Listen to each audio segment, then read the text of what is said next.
Hello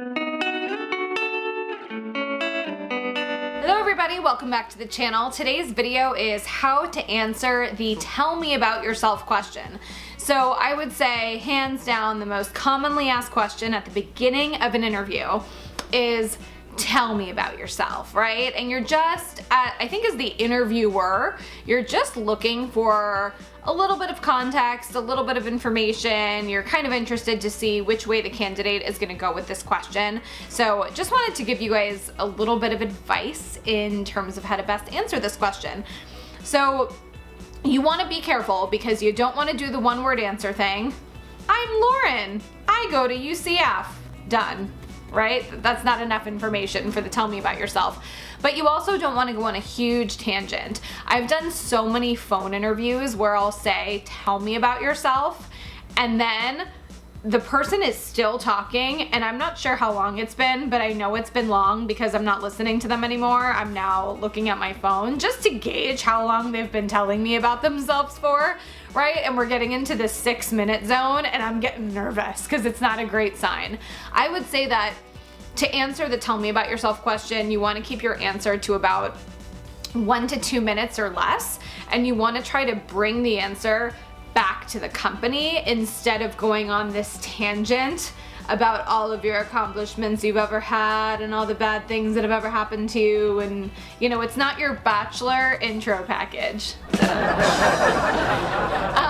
So when you're answering the tell me about yourself question, you want to keep it, you know, short, sweet, and to the point. You want to explain, sort of like the elevator pitch. We were just making a video about that, but you want to explain who you are and maybe your most recent job, or if you've had any recent internship experiences, great. If you haven't had any internship experiences, what I don't want you guys to say is, I've had no experiences. Or if you're switching job fields, right? You were an art history major and you were working at a museum and now you're going to a PR agency. I have no experience in PR. You don't want to say that, right? You're gonna knock yourself out of the running that way. Instead, you want to flip the script and you want to focus on what you do have and what you can bring to the table instead of what you don't have. So if you're applying for an internship and it's your first internship, you could say, you know, I'm Lauren, I'm a junior at UCF, I've never had an internship before, but to make sure I was taking initiative inside the classroom, you know, I've stepped up as a group leader for every single assignment that we've done.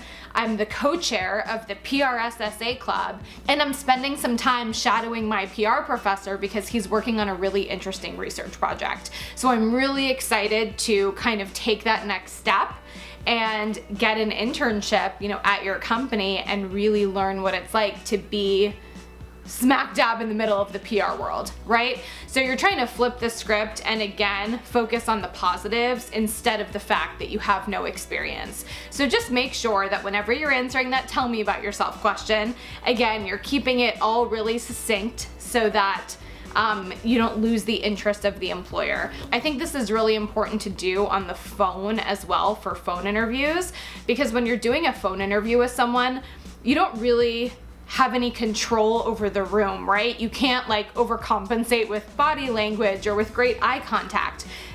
There's a phone, so you don't know what the employer's doing on the other end, and you want to make sure that you're not trailing off, because once you trail off, they're probably going to look at their computer or their Slack channel or whatever's open in front of them, right? So next time you guys get that tell me about yourself question, I hope this video is helpful. Let me know how it goes, and good luck.